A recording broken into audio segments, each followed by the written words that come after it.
Hello friend, welcome to our channel. सबसे पहले आप लोग यदि इससे रिलेटेड लाइब्रेरी साइंस से रिलेटेड नए नए वीडियोस प्राप्त करना चाहते हैं, अपडेट रहना चाहते हैं, तो सबसे पहले हमारे LIS नेट एग्ज़ाम ऑनलाइन को सब्सक्राइब ज़रूर करें, है ना। तो देखते हैं कि आज का चैप्टर हमारा क्या है। हमारा चैप्टर है information communication technology in LIS। उसके अंदर हम चैप्टर पढ़ेंगे ऑपरेटिंग सिस्टम, या जिसे शॉर्ट में OS भी कहते हैं। OS के बारे में हम देखेंगे generation of OS, feature of operating system, components of operating system, type of operating system, MS-DOS के बारे में थोड़ी बहुत चर्चा करेंगे जो कि ऑपरेटिंग सिस्टम है, ठीक है। विंडोज़ के बारे में थोड़ी सी चर्चा करेंगे, लाइनेक्स जो कि ऑपरेटिंग सिस्टम है, ओपन सोर्स ऑपरेटिंग सिस्टम है ना। तो इनके बारे में आइए हम लोग कुछ चर्चा करके देखते हैं कि क्या होता है ऑपरेटिंग सिस्टम। वैसे आप लोग वेल नोन होंगे ऑपरेटिंग सिस्टम से, है ना। विंडोज़ ऑपरेटिंग सिस्टम आप अपने डेस्कटॉप पे सबसे कॉमन यूज़ होता है विंडोज़, तो विंडोज़ चलाते हैं। आप अपने मोबाइल पे एंड्रॉयड्स चलाते हैं, है ना। तो ये सब ऑपरेटिंग सिस्टम है। जो कंप्यूटर देख हम पा रहे हैं वो कंप्यूटर पर में जो कुछ भी काम करना पॉसिबल जो हो पा रहा है वो ऑपरेटिंग सिस्टम की वजह से ही हो पा रहा है। यदि किसी कंप्यूटर में ऑपरेटिंग सिस्टम का इंस्टॉलेशन नहीं होता है तो हम उस कंप्यूटर से कोई भी इंफॉर्मेशन या रिसोर्सेज को एक्सेस नहीं कर पाएंगे।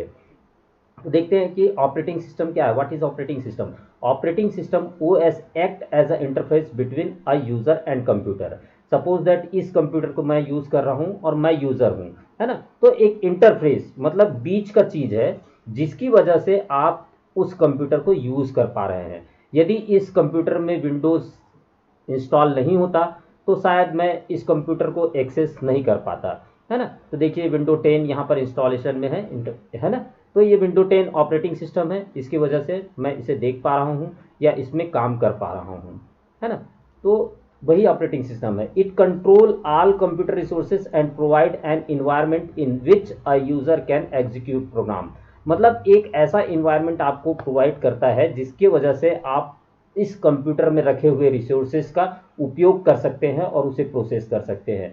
देखिए इस कंप्यूटर में ये रिसोर्सेज रखे हुए हैं, मेरे नोट्स रखे हुए हैं, उसको एक्सेस करके मैं आप लोगों को उनके बारे में बता रहा हूँ। तो यही जो कंप्यूटर में आपके इंस्टॉल रिसोर्सेज हैं उस रिसोर्सेज को आप यूज़ कर सके और उसे यूज़ करने के लिए एक इन्वायरमेंट, एक माहौल प्रदान करता है, एक इंटरफेस प्रदान करता है, ठीक है। तो ये ऑपरेटिंग सिस्टम है, आप लोग वेरी वेल नोन होंगे इससे। देखते हैं इसके जनरेशन के बारे में। Generation of operating system, zero generation. There was no operating system. Zero generation में कोई ऑपरेटिंग सिस्टम नहीं था। The program operator handed code the bar machine. Bar machine से हैंड से कोडिंग करते थे, हैंड से लिख के, है ना। जैसे पंच कार्ड जिसको बोलते हैं उस टाइप का इन लोग पहले यूज किया करते थे। यस के लिए शायद छेद रहता था, नो के लिए उभरा हुआ रहता था, ऐसा टाइप से पंच कार्ड टाइप का ये जीरो जनरेशन में हैंड कोडेड बार मशीन से यूज किया जाता था। फिर देखते हैं first generation. First generation of operating system, it is based on machine and assembly language and store programme concept. तो उस समय मशीन और असेंबली लैंग्वेज आ गए थे और उसी कॉन्सेप्ट पर ये ऑपरेटिंग सिस्टम आपके बनाए जाते थे और उसको प्रोग्राम को स्टोर किया जाता था। Introduced of different type of input and output system. उसी समय इनपुट और आउटपुट सिस्टम बहुत सारे आए, जैसे कि कीबोर्ड आपका इनपुट सिस्टम है, आउटपुट सिस्टम मॉनिटर होता है ना। तो इनपुट आउटपुट सिस्टम आप फर्स्ट वाला जो चैप्टर हमारा बेसिक ICT देखेंगे तो उनमें इनपुट और आउटपुट डिवाइस के बारे में आपको मालूम चल जाएगा कि कौन कौन से इनपुट डिवाइस हैं, कौन कौन से आउटपुट डिवाइस है। High level language are develop. इसी समय हाई लेवल लैंग्वेज भी आपके डेवलप किए जा रहे थे ताकि आप एप्लीकेशन सॉफ्टवेयर भी बना सकें, है ना। फिर second generation of computer operating system, stored with automatic job sequence and batch processing, offline batch processing and spooling system were introduce MS Fortran monitoring system. तो इस टाइप के सिस्टम जो हुए सेकेंड जनरेशन में। बैच प्रोसेसिंग में batch wise काम होता है और उसको ऑटोमेटिक कंप्यूटर एक एक बैच के बाद वो लेते जाता है और उसको प्रोसेस करते जाता है। तो ये बैच प्रोसेसिंग आ गया और चैप्टर में आएगा तो उसमें और डिटेल में देखेंगे कि बैच प्रोसेसिंग क्या होता है, ठीक है। Third generation, multi programming, time sharing and real time processing वे are introduce. Multi programming, time sharing, real time processing, है ना। तो इस तरीके से ऑपरेटिंग सिस्टम आए कि वो मल्टी प्रोग्रामिंग कर सकते थे, टाइम शेयरिंग में काम करते थे, रियल टाइम प्रोसेसिंग होता था, है ना। ये इन सब चीज़ों, ये वर्ड जो है उनके बारे में आगे डिटेल में अपन बात करते जाएंगे, है ना। अभी यहाँ पर सिर्फ आपको ये याद रखना है कि थर्ड जनरेशन में मल्टी प्रोग्रामिंग, टाइम शेयरिंग और real time sharing processing start हुआ, ठीक है। Supported batch processing, multi programming, time sharing and real time processing, ठीक है। Fourth generation operating system for personal computer and database system gained importance. तो इस समय पर पर्सनल कंप्यूटर के लिए और डेटाबेस जो मैनेजमेंट सिस्टम होता है वो सारे चीज़ इंट्रोड्यूस होने लगे थे। Non technical computer user to develop application without the support of programmer, बिना प्रोग्रामर के सपोर्ट के हाई लेवल लैंग्वेज आ चुके थे और उसकी बदौलत से, उसके यूज से वे एप्लीकेशन सॉफ्टवेयर बिना प्रोग्रामर के सहायता से वो बना सकते थे, ठीक है। Pre written application software package that can be use by the end user directly, मतलब पहले से रिटर्न, जैसे हम टेली ले लें तो टेली पहले से रिटर्न एप्लीकेशन सॉफ्टवेयर है, उसको भी वो इस ऑपरेटिंग सिस्टम में यूज कर सकते थे, ठीक है। फिर इसी समय नेटवर्क ऑपरेटिंग सिस्टम भी एंड डिस्ट्रीब्यूटेड ऑपरेटिंग सिस्टम भी इंट्रोड्यूस हुए, ठीक है। तो नेटवर्क ऑपरेटिंग सिस्टम भी विंडो सर्वर होता है, जैसे विंडो सर्वर को नेटवर्क ऑपरेटिंग सिस्टम कहा जाता है। तो आप में, आपके कंप्यूटर में नेटवर्क जो चलता है तो वो विंडो सर्वर जो डला रहता है उसकी वजह से चलता है ना, ठीक है। ओ फिर देखते हैं फीचर ऑफ ऑपरेटिंग सिस्टम। पहला इसमें दिया हुआ है मल्टीटास्किंग, इसको थोड़ा सा समझने की कोशिश करिएगा। Multitasking, operating system to handle the execution of multitask at a time known as a multitasking. कोई टास्क आपने कंप्यूटर को दिया किसी एक टाइम में, ठीक है, और उसके बाद जस्ट फिर आपने उसको कोई टास्क दिया करने के लिए, तो वो कहलाता है multitasking. When a task is waiting for the compilation of an activity, the processor will start executing the next task. जैसे ही आप कोई टास्क देते हैं, है ना, मतलब ये मान के चलिए कि ये मेरा प्रोग्राम है, मैंने ये टास्क दिया, इसको खोलने का, ये टास्क दिया, ठीक। ये जब तक खुल रहा है उसी दरमियान में मैंने ये टास्क भी दे दिया, ये वाली बात हो रही है, ठीक है। तो देखिए ये जो बीच का ड्यूरेशन वाला टाइमिंग जो लगा उस चीज के बारे में बात हो रही है ना। तो when a task is waiting for the compilation, आपने पहला टास्क दिया और जब तक वो वेट कर रहा है उसके कंप्लीट होने का, तब तक प्रोसेसर क्या करता है, दूसरे टास्क को एग्जीक्यूट करने के लिए कोशिश करते रहता है, ठीक है। When one task is waiting for input, पहला टास्क में यदि आप कुछ इनपुट डालने वाले, सपोज दैट आपने लाइब्रेरी सॉफ्टवेयर ओपन किया और आप वहाँ पर इनपुट में एक सेशन नंबर डालने वाले हैं फ्रॉम द यूज़र, मेरे तरफ से डालने वाला है या आपके तरफ से आप डालने वाले हैं। Another program could be reading from the hard disk, तब तक के लिए दूसरे प्रोग्राम को हार्ड डिस्क उसको रीड करते रहता है ना। तो ये इतने कम ड्यूरेशन में होता है कि हमको समझ नहीं आता कि कंप्यूटर क्या कर रहा है, तो यही चीज़ कहलाती है आपकी मल्टीटास्किंग कहलाती है। अब मल्टी प्रोग्रामिंग को थोड़ा सा ध्यान से सुनिएगा क्योंकि दोनों मिक्सअप टाइप का लगता है ना। तो multi programming, an operating system allow many program to execute simultaneously by different user is known as multi programming. यहाँ पर क्या हो रहा है, देखिए यहाँ डिफरेंट यूजर मतलब अलग अलग यूजर ने अलग अलग टास्क दिया। प्रोग्राम एक है, लाइब्रेरी सॉफ्टवेयर है, लाइब्रेरी सॉफ्टवेयर प्रोग्राम से अलग अलग यूजर ने अलग अलग टास्क दिया। सपोज दैट एक यूजर जो बैठा है वो इशू का काम करता है, बुक्स इशू करने के लिए वो कंप्यूटर को कमांड देता है, दूसरा यूजर जो बैठा है वो रिटर्न करने के लिए कमांड देता है। तो यहाँ पर होगा ये कि जिसका पहले आएगा उसका काम वो पहले करेगा कंप्यूटर, उसके बाद फिर देन दूसरे का करेगा। तो यहाँ एकदम माइनर टाइमिंग का डिफरेंस भी रहता है, उसको कंप्यूटर समझता है। तो ये होता है आपका मल्टी प्रोग्रामिंग। टास्क भी दो है और प्रोग्रामिंग दो यूजर के द्वारा उसको टास्क दिया जा रहा है, ठीक है। The ability to perform many task is multi programming, मतलब मल्टी प्रोग्रामिंग में आप मेनी टास्क दे सकते हैं। And the ability to divide time among task, और वो उसके बीच में जो टाइमिंग जो उसको लगता है तो वो डिवाइड कर लेगा कि किसका टास्क पहले आया था, किसको टास्क को देना है। सपोज दैट आप एक सेम एक्सेशन नंबर को एज्यूम करिए कि यदि वो 100 एक एक्सेशन नंबर है, वो पहले रिटर्न काउंटर पे आती है, रिटर्न काउंटर पे जैसे ही उसने टास्क दिया रिटर्न हुआ, देन फिर वो इशू हो सकती है।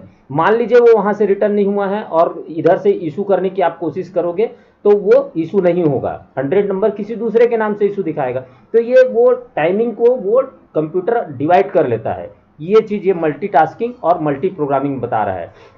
यानी कि मल्टी प्रोग्रामिंग में आप ये कह सकते हैं कि एक हमारा सर्वर है और बहुत सारे क्लाइंट्स हैं, और बहुत सारे क्लाइंट्स में मल्टी टास्किंग के काम हो रहे हैं। प्रोग्राम एक है लाइब्रेरी सॉफ्टवेयर, मल्टीटास्किंग, इशू का भी काम हो रहा है, एक्विजिशन का भी काम हो रहा है, और आपका रिटर्न का भी काम हो रहा है। तो इस तरीके से ये मल्टी प्रोग्रामिंग होता है। ठीक है, देखते हैं basic component of operating system. Memory manager पहला, ठीक है। Memory manager is the mechanism by which an operating system handle request for memory। Memory manager का काम ये होता है कि आप कोई भी टास्क कंप्लीट करेंगे, कोई भी एग्जीक्यूशन करेंगे तो उसके लिए उसको मेमोरी की आवश्यकता पड़ती है। The operating system allocate memory for various task that I user perform. वही चीज़ कहा है इसने कि यूजर जो भी चीज़ परफॉर्म कर रहा है, जो भी टास्क वो चाहता है, उसके लिए इसको ऑपरेटिंग सिस्टम को मेमोरी की आवश्यकता होगी। In situation where multiple operations are being performed simultaneously, the operating system manages the system memory in a manner that no clash occur।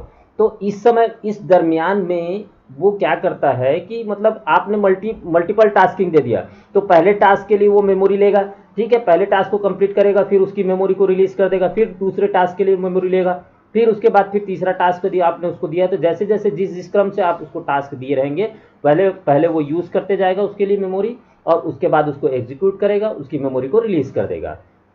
देखिए नीचे लिखा हुआ है, after a task is complete the operating system clean up the memory by releasing the memory space for other program and task. तो मतलब एक task उसका complete हुआ, उसकी मेमोरी को रिलीज कर देता है, फिर अदर टास्क के लिए वो मेमोरी लेता है। ठीक है, a program submitted to the computer for execution is called process. और जो ये सब चीज में जो समय लगता है वो आपका कहलाता है प्रोसेस टाइमिंग कहलाता है ना, या प्रोसेस होना। किसी भी टास्क को कंप्लीट करने के लिए, एग्जीक्यूट होने के लिए जो काम एग्जीक्यूशन और आपने टास्क दिया उसके बीच का जो प्रोसेस होता है वो प्रोसेस कहलाता है। ठीक है, to enable several process to run concurrently an operating system has written out the microprocessor time। या जो टाइम लेता है माइक्रो प्रोसेसर में प्रोसेस होता है चीज़ें, और उसके लिए जो टाइम लेता है वो माइक्रो प्रोसेसर टाइम है। The processor manager need to ensure that all the program get a fair share of the time and no program monopolises the microprocessor time. Microprocessor time किसी को मतलब biasness नहीं करता programme के लिए, जिस तरीके से आया है उसी टाइम में उसको प्रोसेस करके वो एग्जीक्यूट करेगा। ठीक है, तीसरा है आपका डिवाइस मैनेजर। ठीक है, an operating system need to manage device peripheral attach to the computer. मतलब जो पैराफेरल डिवाइस जो अटैच होते हैं कंप्यूटर के साथ, उसके बारे में बताया गया है। ठीक है, the device manager handle communication between the device and the micro processor. Micro processor लगा होता है कंप्यूटर में, कभी आप अपने सीपीयू को ओपन करके देखिएगा, है ना, तो वहाँ पर एक चौड़े टाइप से माइक्रो प्रोसेसर लगा हुआ है। यानी तो आप इंटरनेट में सर्च करके देखेंगे तो माइक्रो प्रोसेसर किस तरीके का दिखता है वो आपको दिखा देगा। ठीक है, तो the device manager handle communication between the device and the microprocessor. Device और माइक्रो प्रोसेसर के बीच कम्युनिकेट करता है। ठीक है, फाइल मैनेजर चौथा, computer can store information on various media such as CD, DVD, ROM and hard disk. हम सभी जानते हैं कि फाइल को कहाँ पर सेव करता है ना, CD, DVD या रोम में वो सेव करता है। अब file manager provide a logical view of information storage. एक लॉजिकल व्यू प्रोवाइड करता है कि आपको ढूंढने में ताकि दिक्कत ना हो कोई फाइल को, है ना। It allow a user to manage information in the form of file. किसी भी इंफॉर्मेशन को मैनेज करना है तो आपको फाइल के फॉर्म में उसको मैनेज करना पड़ेगा। अब file is a collection of related information, है ना, ये क्वेश्चन पूछा भी जाता है कि व्हाट इज फाइल, तो file is a collection of related information, एक ही तरीके के रिलेटेड इन्फॉर्मेशन आप जो फाइल में रखेंगे वो चीज़ आपको फाइल कहलाएगा। ये देखिए जैसे अनिल नाम से फाइल बना हुआ है, या लाइब्रेरी ऑटोमेशन के नाम से फाइल बना हुआ है, इसमें लाइब्रेरी ऑटोमेशन से रिलेटेड जितने भी डॉक्यूमेंट है तो वो रखे हुए हैं, तो वो आपका कहलाएगा फाइल, है ना। इसका एग्जाम्पल भी बताया गया, while saving a file in a computer the file manager create a new file. आप करते हैं क्रिएट अ न्यू फाइल, ये देखिए यहाँ पर नहीं दिखाएगा, ये एक मिनट, ये देखिए new file, create a new file करते हैं, न्यू फाइल या फोल्डर, है ना, तो ये चीज़ को बोल रहा है वो, ठीक है, new file and the device manager allocate a physical location. तो जैसे ही आप न्यू फाइल क्रिएट करते हैं तो उसके लिए फिजिकल लोकेशन पूछता है कि ये फाइल कहाँ पर स्टोर होगी, तो पूछता है आपके कंप्यूटर में, आप कंप्यूटर में ट्राई करके देखिएगा, आप लोग कंप्यूटर यूज़ करते हैं आपको मालूम भी होगा इसके बारे में। The memory manager ensure that space is available in the memory, और मेमोरी मैनेजर वहाँ पर मेमोरी है कि नहीं ये इंश्योर करता है ना, that the content of file being store, जहाँ पर वो फाइल स्टोर होगा उसके लिए वो मेमोरी तय करता है, ठीक है। टाइप ऑफ ऑपरेटिंग सिस्टम, इसमें टाइप ऑफ ऑपरेटिंग सिस्टम में देखते हैं, पहला पहला है character user interface based operating system, ठीक है, CUI बेस्ड, कैरेक्टर बेस्ड, ठीक है। तो this type of operating system require a user to type this instruction for the computer in a specific format, मतलब वहाँ पर इंस्ट्रक्शन हमको टाइप करके इंस्ट्रक्शन देना पड़ता था कंप्यूटर को, तो उस टाइप के जो ऑपरेटिंग सिस्टम थे वो character user interface operating system कहलाता है। Then the operating system interpret the command and generate the corresponding computer instruction. Example में है MS-DOS और यूनिक्स, है ना, तो कैरेक्टर यूज़र इंटरफेस का एग्जाम्पल कौन कौन सा है, MS-DOS और यूनिक्स। जैसे देखिए क्या होता था कि जो डॉस सिस्टम रहता था उसमें उसमें कमांड कमांड प्रॉम्प्ट चलता था, है ना। एक सेकंड मैं आपको दिखाने की कोशिश करता हूँ।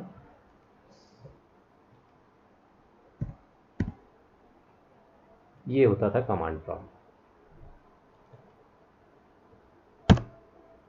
ये देखिए, ये यहाँ पर से हम कंप्यूटर को कमांड देते थे कि आपको कौन सा फाइल ओपन करना है, यहाँ फाइल ओपन ऐसा करके ये लिखा जाता था, तो फाइल ओपन करके लिखने के बाद फिर देन इंटर दबाते, तो फिर वो देखिए यहाँ पर बोल रहा है FI, इस नाम से कोई भी इंटरनल कमांड नहीं है, आपने कमांड गलत लिखा हुआ है।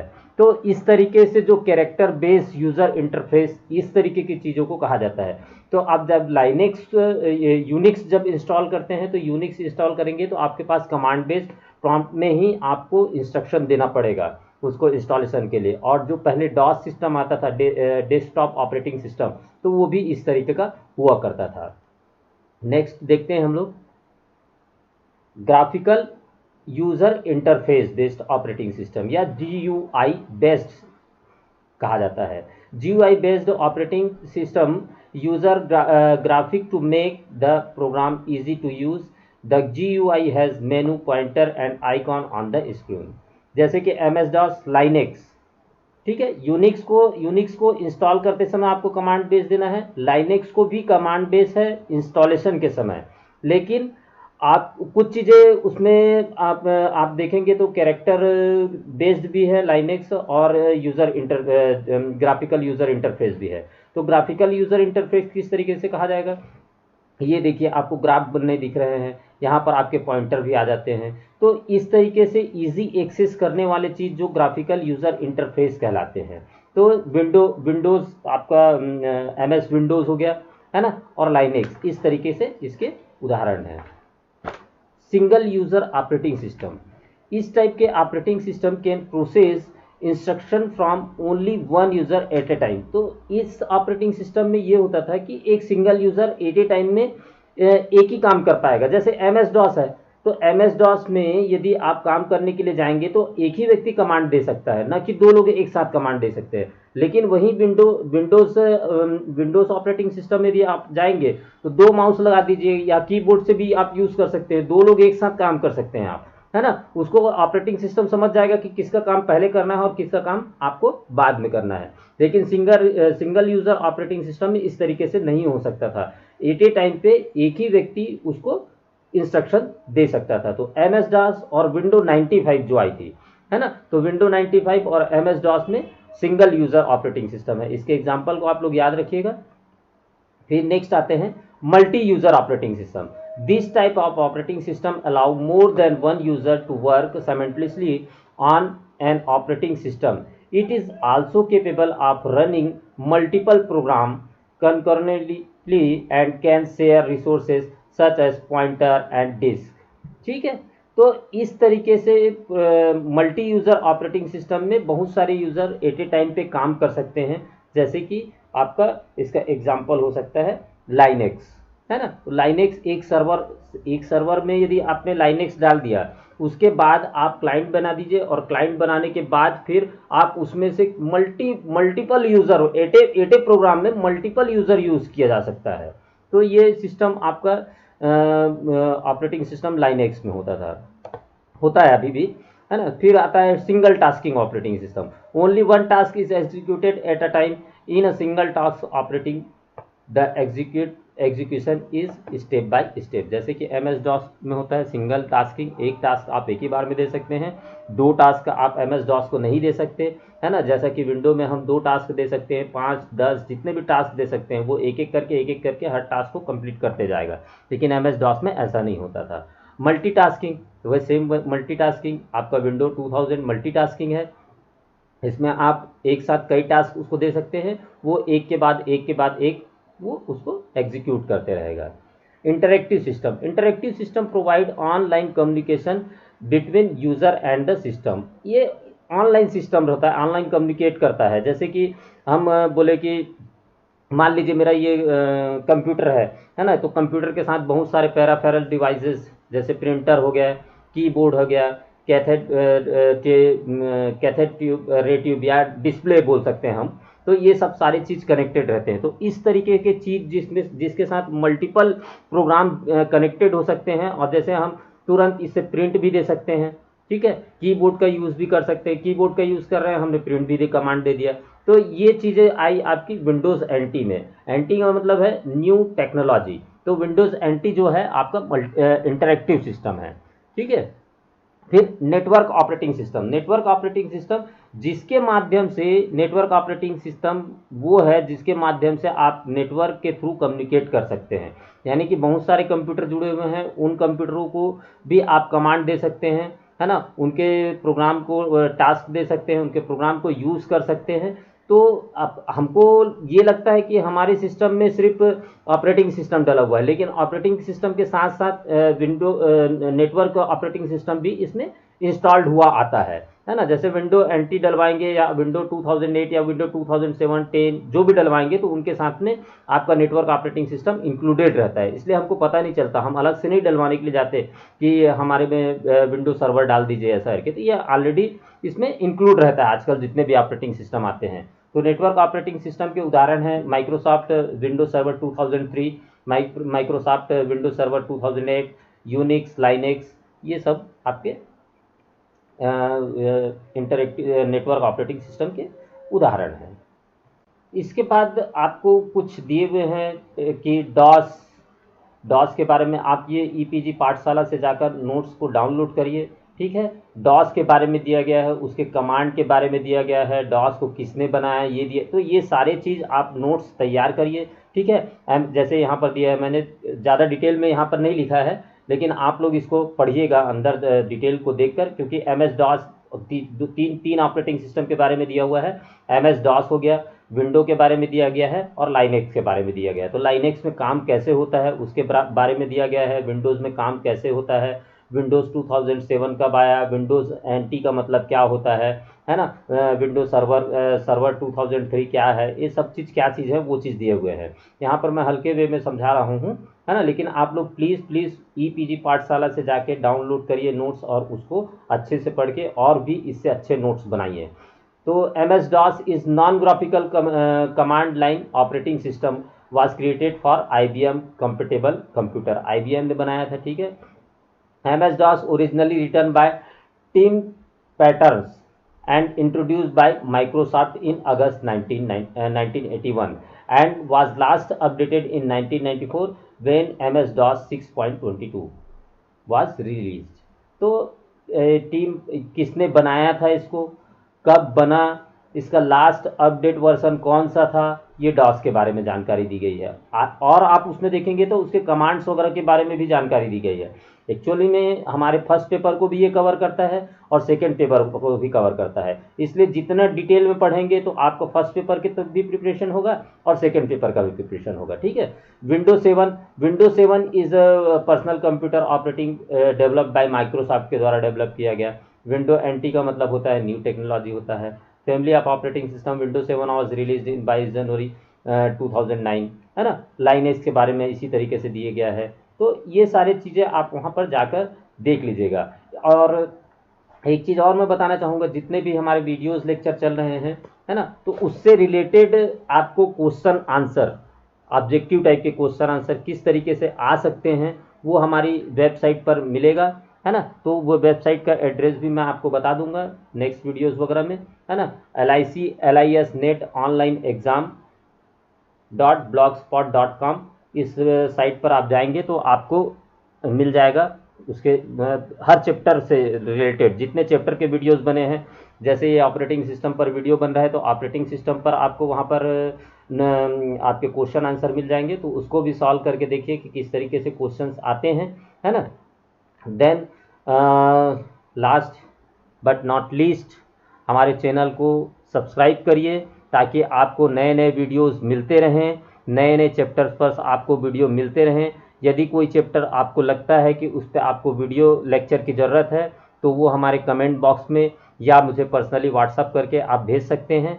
प्लीज़ सब्सक्राइब करिए और इस नोट्स को अधिक से अधिक लोगों तक शेयर करिए ताकि सबको एग्ज़ाम के पॉइंट ऑफ व्यू से बहुत फ़ायदा हो सके। Thank you very much. मिलते हैं नेक्स्ट वीडियो लेक्चर में। बाय।